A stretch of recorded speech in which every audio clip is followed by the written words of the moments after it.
Hello everyone, I'm Dr. Nandi. Welcome to my YouTube channel Ecstasy of Physics. In this video, we are going to talk about the momentum free response questions part 2. Before starting, I would like to request you please go through the part 1. So in this questions we have got in the year 2004, a rope of length L is attached to a support at point C. A person of mass m1 sits on a ledge at point A holding the other end of the rope so that it is horizontal and taut as shown. The person then drops off the ledge and swings down on the rope towards the position B on a lowered ledge where an object of mass m2 is at rest. At position B, the person grabs hold of the object and simultaneously lets go of the rope. The person and the object then land together in the lake at a point D, which is a vertical distance L below position B. Air resistance and the mass of the rope are negligible. Derive an expressions for each of the following in terms of m1, m2, L and G. So let's make a list quickly. What are the informations we have? We have the length of the rope, that is equal to L, the mass of the person, that is m1, and here it is the mass of the object which is placed at the point B, position B, that is m2, and this is in rest condition, and the distance, the vertical distance of the lake, from the point B, it is given as that is equal to L, and air resistance and all, everything we have to consider as negligible. We have to find out the expressions of the following in terms of m1, m2, L and G. So these four informations mostly we are having. Now the first one, A. The speed of the person just before the collision with the object. Just before the collisions of the object means m2, what would be the speed? So here to compute the speed, we can apply the conservation of energy. According to the conservation of energy, the total energy at the point A, that will be equal to the total energy at the point B.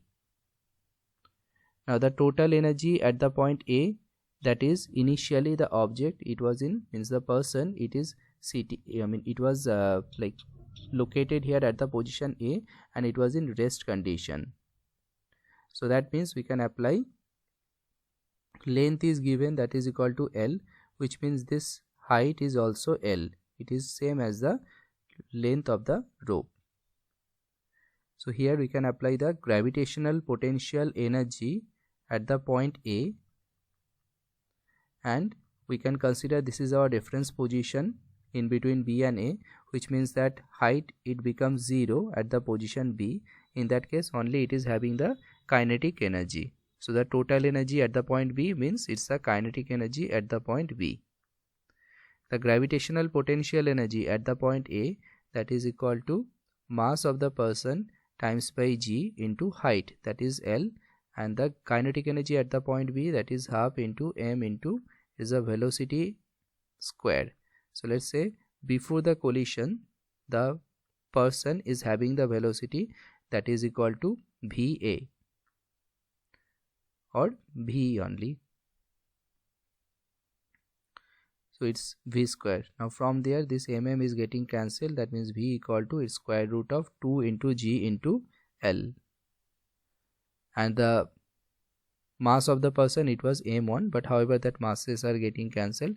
So we have got the expressions of the speed of the person before the collision, that is V equal to square root of 2gl.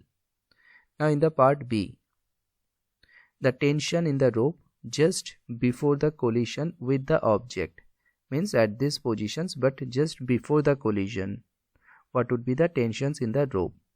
So we can consider here just before the collision on the rope, its tension it would be exerted along the length of the rope, that is let's say T, the weight of the person, that is a gravitational force which is exerted in the downward direction, that is m1g, and since it's a part of a circular motion, so there would be net force exerted to the radially inward directions, and that net force is nothing but the centripetal force. So from Newton's second laws of motions, we can say net force equal to centripetal force, and net force, it can be represented by tension along the length of the rope minus m1g, since it is exerted in downward direction in the opposite directions of tension, that is equal to mc. And from there we can say that T equal to its m1g, and expressions of centripetal force equal to mass times velocity squared upon r. Here r means the length of the rope, that's representing the radius of the circle. So it becomes m1g plus m1 into v square. So instead of v square, we can substitute what we have got in the previous part, that is square root of 2gl. We can substitute in this calculation square of that upon l. So from there, this m1g plus m1 into square root of 2gl whole square, so square root and this square, those part is eliminated, so it's 2gl by l, ll eliminated, that means 2g is only there. So finally we will be getting 3 m1g, that's representing the tension at the position before striking with the block, means before striking with the object. So that's the tension, T equal to 3 m1g. Now in the third part, C, the speed of the person and the object just after the collision. Just after the collision, what would be the speed of the person and the object just after the collision? So here it's given that the person and the object, here the position B, at position B the person, so at position B the person B, at position B the person grabs, holds the object and simultaneously lets go of the rope. That means after holding the object, he just left the rope and moving with the object. Here means kind of he picked the object at the position B, he left the he just released the rope and he is jumping at this point. Now in that case we have to find out what would be the velocity. Let's consider this velocity equal to v prime, and in that case we can apply the conservation of momentum. So what is the total momentum before the collision? That is mass of the person m1 times v. Since the object B means at the position B, that m2 it was in rest conditions before the collision, so there is no momentum contributions before the collision. After the after the collisions or after the grabbing the object, the total mass of the system, it becomes m1 plus m2, mass of the person plus mass of the object times by the velocity v prime, and we can determine the velocity after the collision, that is becoming its m1 upon m1 plus m2 into v. Since we have the expressions of velocity, we can substitute in this part, it's m1 upon m1 plus m2, and v expression is square root of 2gl, that we can substitute in the equation, that is equal to v prime. So we have got the expressions of the velocity, combined velocity of the object and the person after the collision. So this is the tension, this is the combined velocity that we have got. Now in the part D, the total horizontal distance x of the person from position A until the person object land in the water at point D. The total horizontal distance x of the person from the position A. So this x distance basically we have to find out. We have this distance is already L, that means this additional distance we can consider, that is equal to x1. So this x1 distance we have to compute, and finally to compute that x equal to summation of x1 plus L. Now initially the object is having the horizontal velocity at the point B, but it doesn't have any vertical velocity, so it's Vy, that would be 0. So it's Vy, that would be 0. So from there we can say, first we are trying to finding out that how much time it is taking to reach to the lake. Since the initial velocity that is equal to 0, so we can apply the equation of kinematics, that S equal to initial velocity into time t plus half into acceleration into t square. Now along the vertical direction, so these equations I am applying along the vertical direction. Along the vertical direction, the distance traveled, that is same as L, initial velocity that is 0, and the half into acceleration, it is same as gravitational accelerations into time, that is t square. So from there we can compute the time taken to reach to the water, that is root under of 2L by G. Now within this time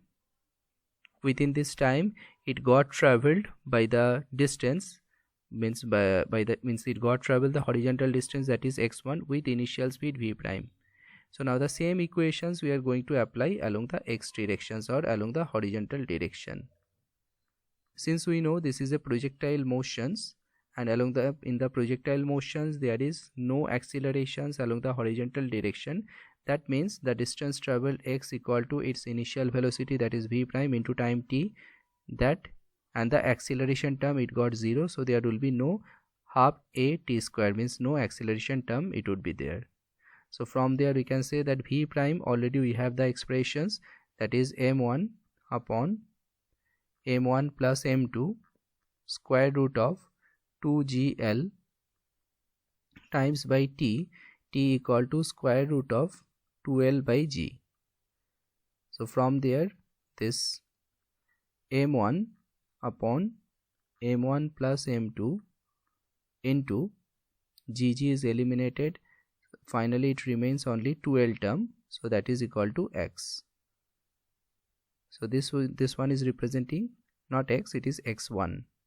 So we have got the x1, now we have to find out the x distance. The x distance is x1 plus l, and the x1 we have got, that is m1 upon m1 plus m2 times by 2l plus l. So that will be representing the x. One more line we can do, we can take l as a common from here, and then twice of m1 by m1 plus m2 plus 1, that is equal to x. So this is the total distance from the A position. These questions we have got in the year 2008. A 70 kg woman and her 35 kg son are standing at rest on an ice rink as shown above. They push against each other for a time of 0.6 seconds, causing them to glide apart. The speed of the woman immediately after they separate is 0.55 meter per second. Assuming that during the push friction is negligible compared with the forces the people exerts on each other. So what are the informations we have? The mass of the woman is 70 kg. So let's consider this is the big M, and the mass of her son, that is 35 kg. Let's consider that is 35 small m. Are standing at rest on a ice rink. So initially their velocities are 0. So initial velocity we can consider 0, u equal to 0. They push against each other for a time t equal to 0.6 seconds, causing them to glide apart. So they are moving apart. The speed of the woman immediately after they separate is 0.55 meter per second. So let's say the speed is v1. So v1 equal to 0.55 meter per second. Assume that during the push friction is negligible. That means coefficient of friction mu we can consider as 0 compared with the forces the people exerts on each other. Now in the first part, calculate the initial speed of the sun after the push. Initial speed of the sun. So for that we can apply the conservation of momentum. According to the conservation of momentum, the total momentum of the system, it remained conserved since no external force exerted on the system, or no external force applied on the system. So here initial momentum, let's consider the velocity of the second means velocity of the sun, that is v2. The initial momentum before the means they separated out, it was 0 because they are in rest condition, so initial momentum it would be 0. And after, when they separated, so after that the speed of the mass of the person, means mass of the woman, times by velocity of the woman, plus mass of the sun times by velocity of the sun, v2. So we have to determine the value of v2. V2 equal to its m into v1 upon small m.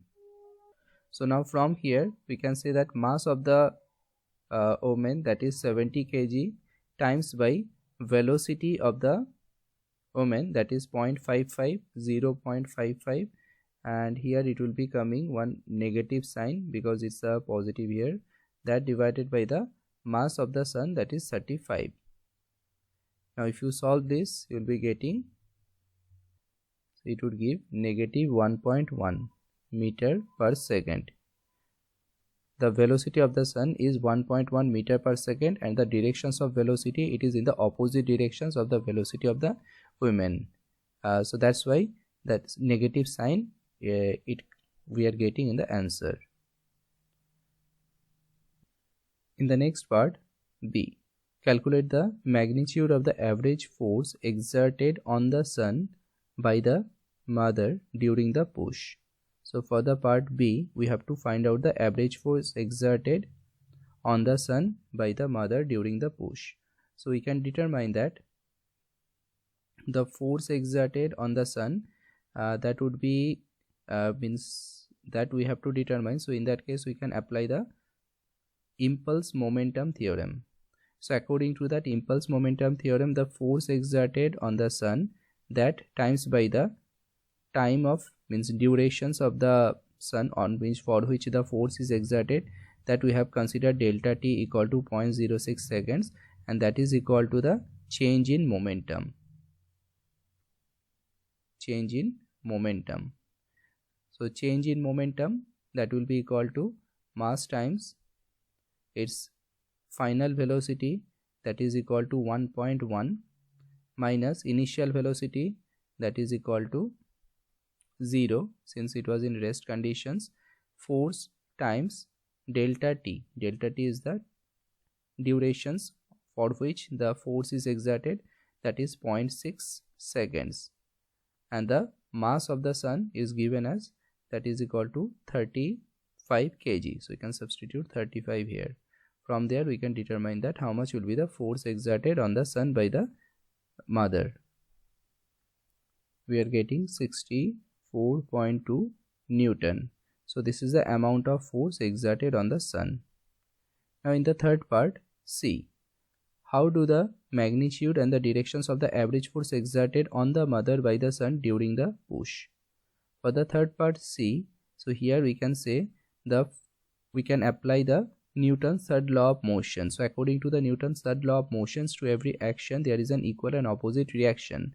So here the mother is applying certain amount of force on the sun, and that means the force exerted on the mother, that will be the equal by magnitude, but it would be in the opposite in direction. So which means how do the magnitude and the directions of average force? So average force exerted on the mother, that is same as 64.2 Newton, but it is in the opposite direction. So we can consider that is negative 64.2 Newton. The direction, it would be opposite. Now the last one, compare with those of the average force exerted on the sun by the mother. On the sun by the mother, justify your answer. So this one we have just justified by saying that the Newton's third law of motions is applied. So that's why these actions and the reactions pair, it will be equal and they are exerted in the opposite direction. Now in the fourth part, D, after the initial push, the friction that the ice exerts cannot be considered negligible, and the mother comes to rest after moving a distance of 7 meters across the ice. If their coefficient of frictions are the same, how far does the son move after the push? So to solve this part, we can apply the work energy theorem. Work energy theorem. According to the work energy theorem, the work done on the object, that is same as change in kinetic energy. Now the work done on the object, that is equivalent to the frictional force. Here certain amount of frictional force exerted. So the frictional force that we can consider F suffix F, that is the frictional force times by the displacement D, and that is equal to the change in kinetic energy. That means its final kinetic energy half m Vf square minus half m Vi square. Now since the frictional force is exerted in the, means it's trying to oppose the motion, so that we can consider as negative. So here in this case, the frictional force times by the displacement, that is equal to final kinetic energy minus initial kinetic energy. Since it is given that the mother comes to rest after moving a distance, so this D will be representing that 7 meter, and the final velocity of the mother, it would be 0 because it comes to rest. So from there we can say that half into m into Vi square, that is equal to frictional force times by displacement. Now from there, the frictional force, it can be this negative sign, it is eliminated. This negative and negative, it is eliminated. Frictional force, it can be represented as this coefficient of frictions times by the normal reactions, Fn. That will be equal to half into m into Vi square. Normal reactions, that can be represented as is same as the gravitational force, means the gravitational force is exerted downward and the normal reactions is exerted upward. So this one, it's same as the gravitational force, which is equal to mass times gravity, and it is equal to half into m into Vi square.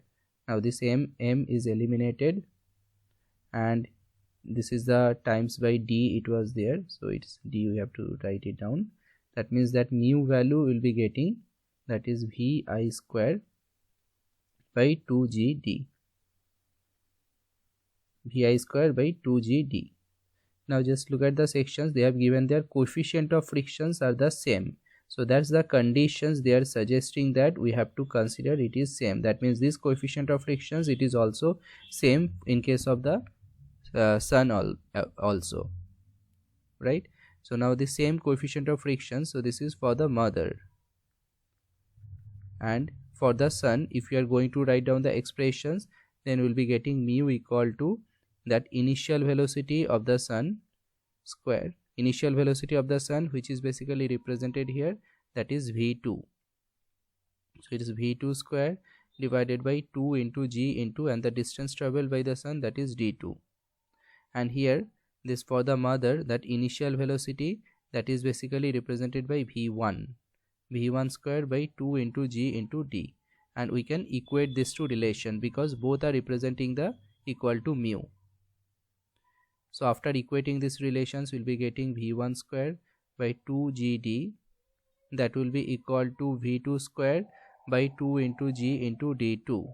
Now from there we can say this will be d2, that would be equal to V1 square, 2g will be cancelled out, and d2 equal to, it is V2 square by V1 square times by d. Now V2 that we computed earlier, V2 equal to, it's 1.1 and V1 equal to 0.5. So it's 1.1 whole square by 0.55 whole square times by d. That will be equal to, this is 2 square, means 4 4 times d, and the d is given as, that is 7 meter. Here d is given as 7 meter, so that we can substitute into this equation that 4 times 7, 28 meter. So the distance traveled by the sun, it should be 28 meter before coming to rest. This question we have got in the year 2008. Several students are riding in bumper car at an amusement park. The combined mass of car A and its occupant is 250 kg. So in the first case is given that is 250 kg combined mass and it's moving with 2 meter per second. So let's consider this one is equal to big M. So here let's consider the combined mass of car A and its occupants is 250 kg. Let's consider big M, that is equal to 250 kg, and combined mass of car B and its occupants is 200 kg. This is equal to small m. Car A is 15 meter away from car B. So this given distance S equal to 15 meter and moving to the right at 2 meter per second. And the car A is moving 2 meter per second as shown, and when the driver decide to bump the car B, which is at rest, initial velocity of this car, that is equal to 0. Now car A, for the first part A, car A accelerates at 1.5 meter per second square at a speed of 5 meter per second, and then continues at constant velocity until it strikes car B. So its initial velocity, it was 2 meter per second, and the final velocity, that is 5 meter per second, and its acceleration is given as 1.5 meter per second square. And this velocity is that 5 meter per second velocity that continues at constant velocity until it strikes at car B. Now calculate the total time for car A to travel the distance 15 meter. How much time it has taken to reach this, to travel this 15 meter. That's what they're asking the first part A. So this one we can consider as, let's initial velocity, that is equal to 2 meter per second, final velocity, that is 5 meter per second, acceleration, that is 1.5 meter per second square, distance traveled, that has to be 15 meter. So first of all we can consider that how much time it has taken to reach from the 2 meter per second to 5 meter per second, means how much time it has taken to obtain that speed. So in that case we can use this formula, that final velocity, that is equal to initial velocity plus acceleration into time, let's say t1, then t1 equal to final velocity minus initial velocity by acceleration. Final velocity is 5, initial velocity is 2, acceleration is 1.5. That will be 3 by 1.5, so it will be 2 seconds. That's the time taken to obtain that speed. Now in these 2 seconds, how much distance it got traveled? The distance it got traveled, that we can find out by using this equation, that S equal to, or we can consider that final velocity square, that is equal to initial velocity square plus twice into acceleration into displacement. That means displacement equal to final velocity square minus initial velocity square upon twice of acceleration. Final velocity, that is 5 square, initial velocity, that is 2 square, by twice of acceleration, it is 1.5. Then we can figure out that how much it got traveled in 2 seconds. So we are getting, that is 7 meter. So among the 15 meter, it has already traveled the 7 meter in 2 seconds. That means how much is the remaining path? The remaining path is S minus S1, that is 15 minus 7, it is 8 meter. And in this path it's given that it is maintaining the constant velocity. Constant velocity means this final velocity, Vf, it is going to be maintained. There is no accelerations for this 8 meter travel. That means the time taken to travel this 8 meter, that is the distance travel divided by the velocity. So it would be 1.6 seconds. That would be T2. So total time taken, that would be T1 plus T2. It would be 2 plus 1.6. That is 3.6 seconds. That's the total time taken to travel this 15 meter. Now in the part B, after the collision, car B moves to the right at a speed of 4.8 meter per second. Calculate the speed of car A after the collision. So after the collision, car B is moving with 4.8 meter per second. That means that is the final velocity after the collision of car B. We have to determine what is the velocity of the car A after the collision. So for that, in case let's consider the velocity of the car A after the collision, that is equal to V1. Now we can apply the conservation of momentum. According to conservation of momentum, total momentum before the collision, that is mass times initial velocity, that is U1. Mass time initial velocity of the first car. Since the velocity of the first car before the collision, it is 0, so that would be 0 here. That means the total momentum before the collision, it is m times u1, and total momentum after the collision, that is m times v1 plus mass of the second car, that is small m, times the velocity of the second car, that is v2. Now here we have to determine that what is the value of the v1, so that we can make the subject, it is m times v1, that is equal to m times u1 minus small m times v2. Now we can substitute all the values in this equation. That mass of the first car, that is equal to 250 times by velocity of the first car, that is equal to 2, minus mass of the second car, that is equal to 200 times by velocity of the second car after the collision is given as 4.8 meter per second, and that is equal to 250 mass of the first car times by the velocity of the first car after the collision. If we do these calculations, we will be getting v1, that mass of the first car, that is 250 times by velocity of the first car after the collision, that is v1, mass of the first car, that is 250 times by velocity of the first car before the collision. Before the collision, that velocity, that is equal to 5 meter per second, because it got accelerated, so it is times by 5, minus mass of the second car, that is 200 times by velocity of the second car after the collision, that is 4.8. Now if we do these calculations, we will be getting v1 value from here 1.16 meter per second. So that's the velocity of the first car after the collision. Part A. Now the second part. Indicate the directions of motions of car A after the collision. To the left, to the right, or none.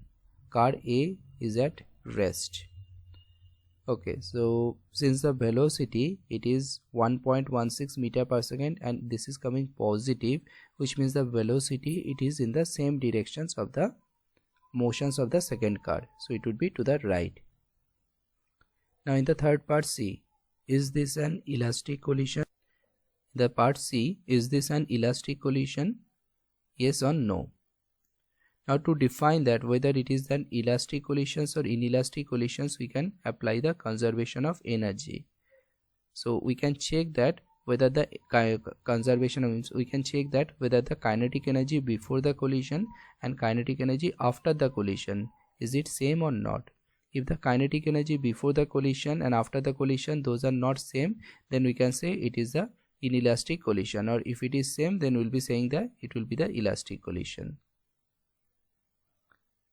So now what is the kinetic energy, total kinetic energy before the collision? Half into m, mass of the car, that is 250, times by velocity, that is 5 square. And what is the kinetic energy after the collision? That would be half into mass of the first car times by velocity of the first car, that we have got 1.16 whole square, plus half mass of the second car, that is 200, times by velocity of the second car, that is 4.8 square of that. 3125 joules, that's the initial kinetic energy. 2472 joules. Now from here we can consider that kinetic energy before the collision, that is 3125 joules, and kinetic energy after the collision, that is 2472 joules. Since the two kinetic energies are not equal, that means there is certain amount of kinetic energy lost. So that makes this is an inelastic collision. So the answer, that is no, it's not an elastic collision, it is an inelastic collision.